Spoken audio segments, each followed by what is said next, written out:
Hello, everybody, and welcome back to Paddock Project. I'm your host, Tiggy, and I am here with your Brazil Grand Prix recap. Wow, what a weekend. We knew going into this race it was going to be telling for the championship, given how many points were on the table with the sprint. And it did not disappoint. We have some answers, but we obviously don't have all the answers. There are still 3 races left to go, but Lando Norris did everything that he possibly could and everything he needed to, sweeping practice, sprint pole, the sprint, race pole, and the race. And so perfect weekend from him. But we also saw some big steps forward from Max Verstappen starting in the pit lane. And then, of course, Oscar Piastri. We'll talk about him as well. But Interlagos never disappoints. It continues its streak of giving us just the absolute most. And there's so much I'm excited to talk about. Before we dive in, just some news and then also just a quick shout out. I think I mentioned on a previous podcast, I've started a Substack on the business of F1, and I put out a piece this week on team principles and sort of how the fact that Formula One has changed since Liberty's acquisition of the sport, which has essentially turned it into a public company, how that's reflected in the team principal role, because we've seen in this season alone 5 teams have had team principals change seats. That is half the grid, and that's more turnover percentage wise than we see with drivers. And so the title of the piece is Formula One's most cutthroat job isn't in the cockpit, because it really gets at sort of A, why this is happening with team principals, and B, how the profile of team principal has changed throughout history. They used to largely be entrepreneurs, and then it sort of professionalized, but not to the level we see today. And sort of, it's a discussion about all of that. So I'll put the link in the description to that. It's been so fun seeing a lot of you subscribe and read and send DMs and comments about it. So please keep it up and let me know if there are any topics you want me to talk about. So before diving into the race, some news. First off, we haven't talked about this on the podcast yet, and it almost feels like old news at this point, but Charles Leclerc is engaged. Very exciting to his longtime or several-year girlfriend, Alexandra. Very sweet. They had their dog, Leo, front and center in the proposal. It seems like Charles had gotten some like tag on Leo that said, "Dad wants to marry you." Very cute, very happy for the happy couple, and it makes a lot of sense. And I loved in one of the pre-race press conferences, Charles was asked who he thought was next, and Charles said Pierre. So maybe that was an easy answer because Pierre was sitting right next to him. But anyway, I think this is the first Formula One engagement / marriage in real time that I have experienced, like as a fan, since 2020, 2021. I could be wrong about that, but at least it's the only memorable one to me at this stage. So very excited, and I hope we get lots of like royal wedding content, royal F1 wedding content, and I'm excited to see that play out, and I'm just happy for them. So that was that. Biggest piece of news heading into the weekend was that Franco Colapinto's contract has been renewed with Alpine. To me, this makes sense. I think it will be good to see a full season from him, and hopefully the Alpine car next year with the new regulations will be better. He certainly, if I'm being super honest, I don't think he's made a big impression on me this season so far, but I do think that he deserves another chance just given the car that he's in, and maybe new regulations will awaken something incredible in him, in the car. Who knows? I will say it wasn't an ideal weekend for him performance-wise coming off that announcement, which is a bit of a bummer. But anyway, I think it was the right move for Alpine. I'm excited that Franco has another shot in the seat, and I hope that the Alpine car is better next season. But that being said, Pierre Gasly did have quite a good weekend, and I will talk about that a little bit later on. So yeah, let's dive into the racing because we have a lot to talk about with the sprint and the race. So for sprint quali out in SQ1, we had Sainz, Ocon, Tsunoda, Lawson, and Colapinto. That was an unfortunate out for Colapinto just right off the back of that contract renewal. SQ2 was a bit of a mess. So Hamilton, Albon, Gasly, Bortoleto, and Berman were out. It's very sad for the hometown heroes, both Bortoleto and also Hamilton. Let's not forget that he is an honorary Brazilian citizen. And so he had a spin on his last flying lap, and it was just a bummer he was out in SQ2. The highlights were that Hülkenberg and both Aston Martins made it through, and then SQ3, Lando Norris pole. The big excitement was Kimi was on the front row. He was starting P2, and he just loves a sprint quali front row start, which was a little bit of a flashback to Miami. But that was the start of some really good things for Kimi this weekend.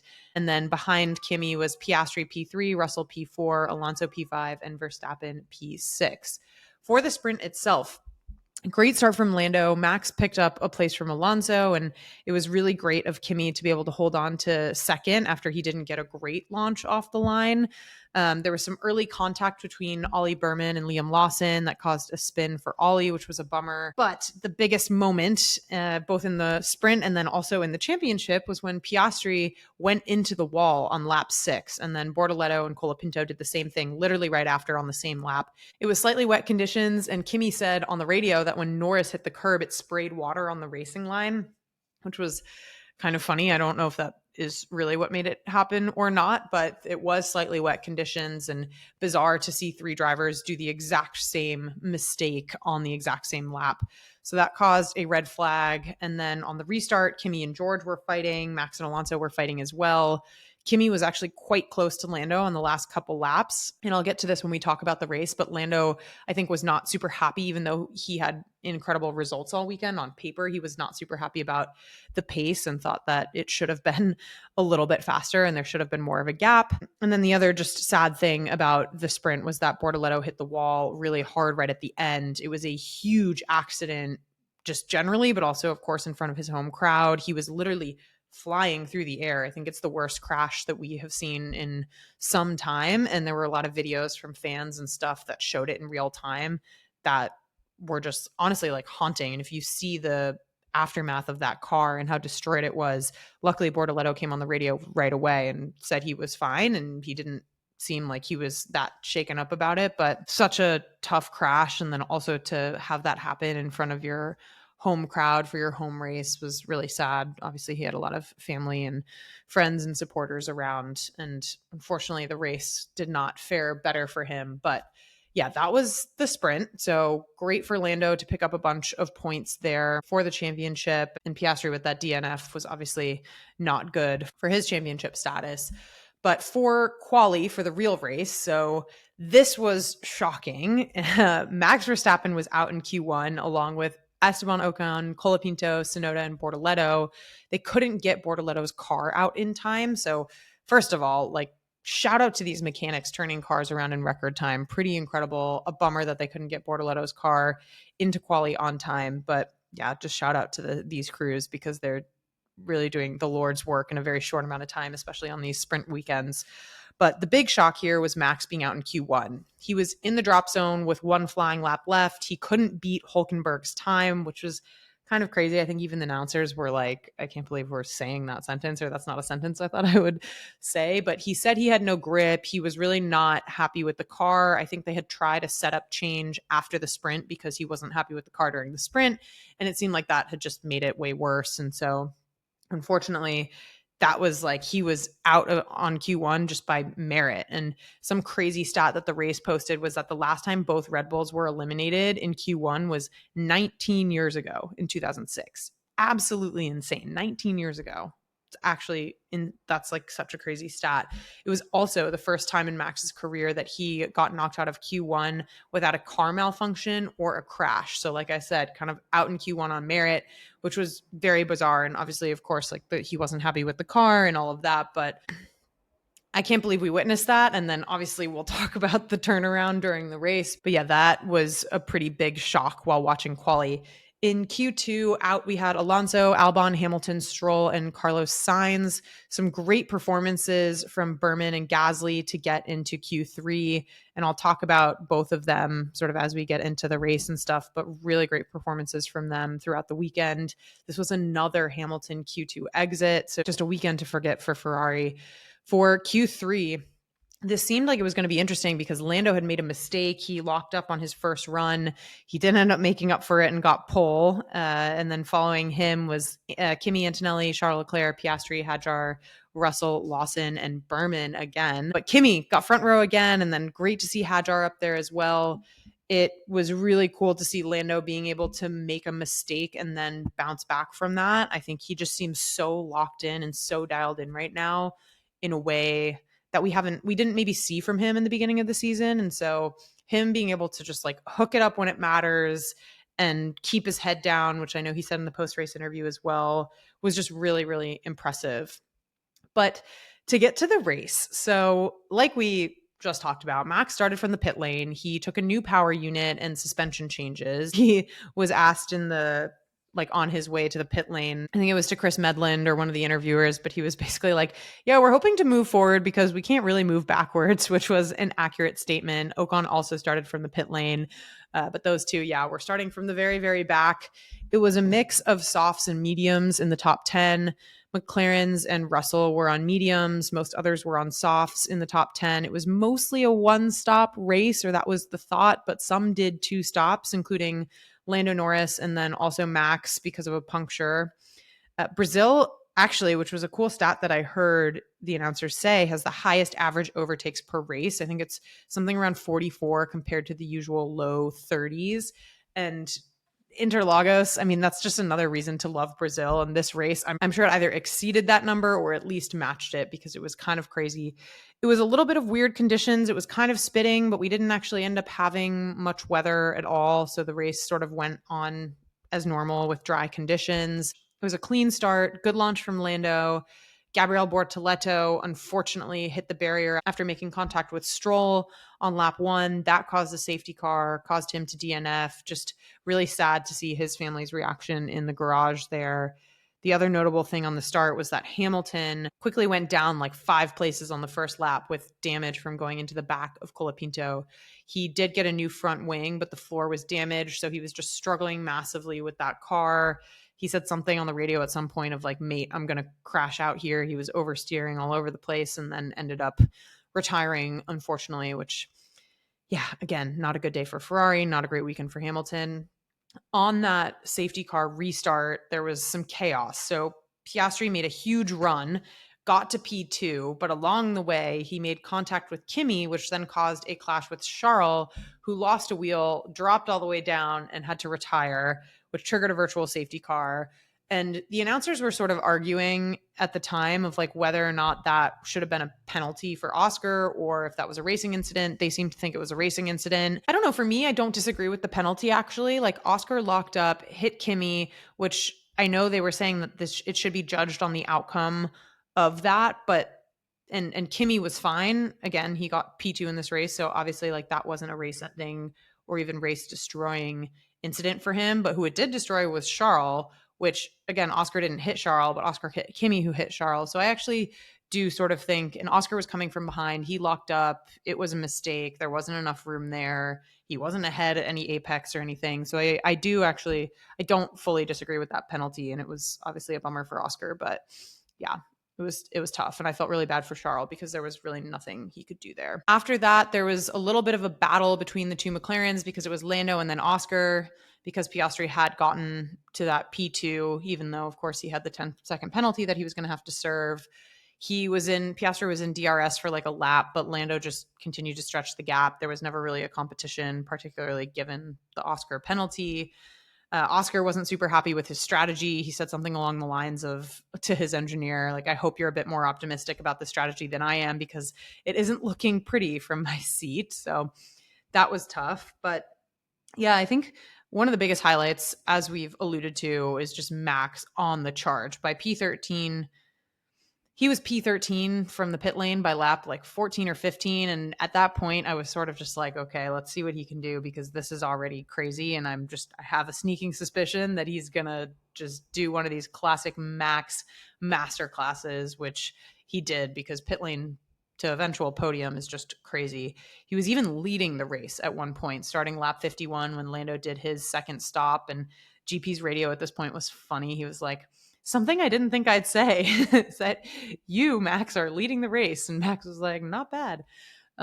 Nobody has ever won a Grand Prix from the pit lane. And that unfortunately wasn't a record that was going to be broken today, but just an absolutely crazy performance where Max had nothing to lose. And at the end, he was able to pass George, who was having brake issues, for that last podium spot and was so close to Kimi, like breathing down his neck for several laps in DRS zone, which Kimi's defense was incredible. And I don't know, I think if there had been like another lap or two, I'm not sure what would have happened, but super happy for Kimi to secure that P2. His radio was very cute. He was like, oh my goodness, that was stressful, which was our radio of the week. Yeah, not many other highlights. Double Ferrari DNF, Bortoletto also DNF'd. The stewards were very busy this race again. The other penalty we didn't mention was Yuki got a 10-second penalty for causing a collision with Stroll, and then a penalty for not serving the penalty correctly. So all in all, he had 20 seconds of time penalties. And then, yeah, Lando won. He wasn't satisfied with the size of the gap. Like I said, he sounded pretty defeated or even lukewarm on the radio because of that, which I don't know if I'm curious what his true feelings are. I mean, he must be proud of himself or happy with him and the team that he had the perfect weekend on paper, at least. But I could see, and he sort of said this in his post-race interview, I can see why he's a little nervous given how fast Max was able to charge through the field. Like, the fact that Max went from pit lane to podium probably makes Lando think, okay, well, if he's starting P2 or if he's starting P3 behind me, how long is it going to take him to catch me? Like, not very long at all. So, yeah, I think that's worthy concerns, and still anything can happen. But Lando, I think, has done what he needs to do at this point to at least have the momentum very much in his favor. So for my MVPs, there are going to be a lot of them. I'm warning you now, because I was watching the race, and I always watch the race and I'm like, oh, who could my MVP be? And I think there were like 5, 6, or 7 people that I thought of throughout this race. And so I just want to talk through some of them, which some are going to be obvious, but some I think deserve the shout out. So Kimi, obviously, he got a P2 sweep across the weekend. He held off none other than Max Verstappen at the end, who is fighting for a championship, is a 4-time world champion. This was also hugely consequential, not just for Kimi in his own career, but for the Constructors' Championship for Mercedes. So they are in P2, but they've been trading places and been very close with Ferrari and Red Bull. And so this was great for Mercedes, both Kimi in P2 and George in P4, to be able to kind of extend a little bit of a lead there. Toto also seemed very happy. I did have to chuckle for when Bono said something on the radio about like being on the charge or like push, or it was something to that effect. And Kimi was like, what do you think I'm doing? And I just love the idea of this sort of sassy teenager talking like that to Bono, who is like one of the most legendary race engineers of all time. But Bono must have been so proud, and I was happy to see Kimi have a little bit of spice, and he crushed it this weekend, so well deserved. Max is another obvious one. I already said all the things I think that are worth saying, except for the fact that this was made all the more impressive by virtue of the fact that Max had to pit early due to a puncture. Like, he was forced onto a two-stopper because of that. I think it was lap 8 or something, because of a puncture he got in that tire. And so the fact that he drove from pit lane to podium, but also had a puncture that caused an unforeseen pit stop, just makes it even crazier to me. So well-deserved driver of the day. GOAT status. I don't even know if this GOAT debate is even an alive debate anymore, because it seems so obvious that he's sort of cemented in that category. But yeah, just another moment of appreciation for the talent that we're seeing at this level in Max Verstappen. Lando Norris, I think, also well deserving of an MVP. I'd also just like to say shout out to the McLaren pit crew, because I think they got a lot of heat for a while, including from myself in the back half of the season. But because they had so many sort of slower pit stops, particularly with Lando, and then another one with Oscar, and it was at these moments that felt very consequential. But this race, and recently, like this race in particular, it was 2.2 seconds after 2.2 seconds for both drivers. And so they really seemed to be on it. And I don't know if that means they got their wheel guns fixed or whatever it is, but they deserve the shout out. The other 3 MVPs, and I know this is a lot, but I really feel like it's worth saying, the Racing Bulls, they crushed it. And there was a lot of excitement at the end of the race that I think we missed a little bit of because of the Kimi and Max battle to the line for P2. But Isaac Hadjar and Liam Lawson really brought it this weekend. There were a lot of memes circling around about how, oh, VCARB or Racing Bulls is the senior team now, and what's happening to Red Bull, especially after both Yuki and Max were knocked out in Q1 and the Racing Bulls were so far up the field. So I just want to give a shout out to those 2 drivers, because they didn't have the like star moment that Ollie Berman had last race weekend in P4, or the moment that Kimi had with the podium today. But I just think it shouldn't go unnoticed that those 2 drivers really crushed it this weekend. And I'm happy for them. Similarly for Ollie Berman, he's been so fast all weekend. There were a moment or two of bad luck for him, but overall he just is really finding his stride. And yes, it seems like the Haas upgrades have worked and the changes that they've made to the car have been really great for Ollie. But it's not just the car. Like, he's outperforming Ocon. He's doing an incredible job to be able to get P4 in his highest result last race weekend and then be in the top 10 consistently this weekend, I think was really, really special to see. And I'm excited for what else is to come and hopefully with an even faster car next year. But yeah, super excited to see the next few races from him as the season gets to a close. And last MVP, I promise I'm done after this, is Pierre Gasly.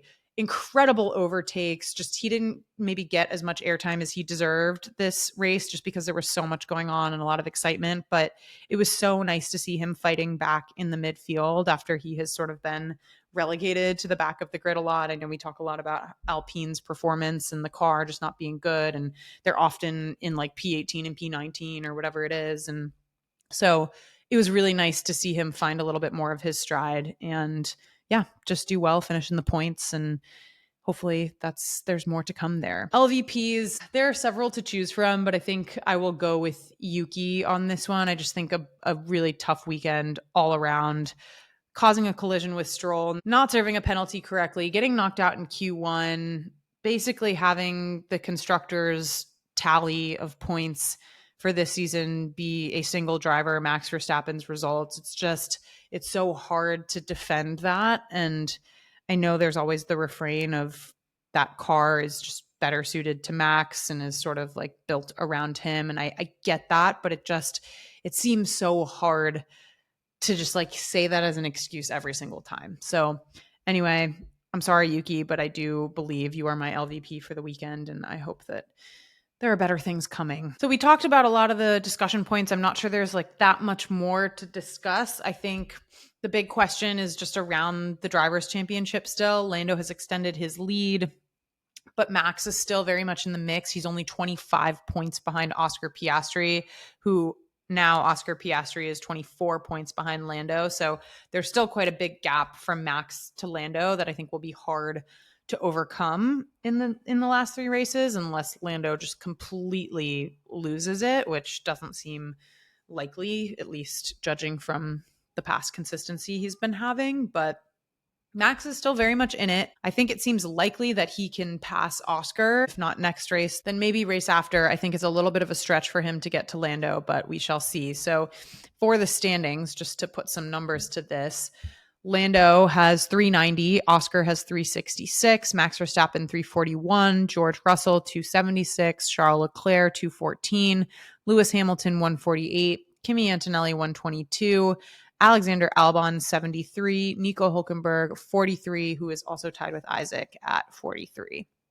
There was some stat that Autosport posted about how Kimi Antonelli with this result has broken the record of number of points for a rookie season, which breaks Lewis Hamilton's record from 2007. And like, as much as I love stats, it's like a kind of tough stat to throw out because the seasons are so different. The number of races are so different. Sprint weekends add a ton of points to the calendar. So I don't think it's like that apples to apples. And I don't say that to diminish Kimi's accomplishments, but I think stats like that can be a little misleading. So if you saw that, and I don't know, just worth thinking about the fact that these two eras are quite different and the calendars are quite different and the points totals are quite different. But not to take away anything from Kimi, I am super stoked that he is back on his form that we were kind of seeing really bright moments of at the beginning of the season and sort of lost it in the middle a little bit, but he seems to be coming back with a vengeance. And I think that's validating for everyone involved. So great stuff. For constructors, McLaren 756, Mercedes 398, Red Bull 366, Ferrari 362, Williams 111, Racing Bulls 82, Aston Martin 72, Haas 70, Kick Sauber 62, and Alpine 22. A couple things to call out here. So obviously Ferrari's double DNF did not do them any favors. They went from P2 in constructors now to P4 just because this Mercedes, Red Bull, Ferrari battle for P2 is so tight. They are only 4 points behind Red Bull, even with a double DNF. But yeah, every point counts at this stage for those teams.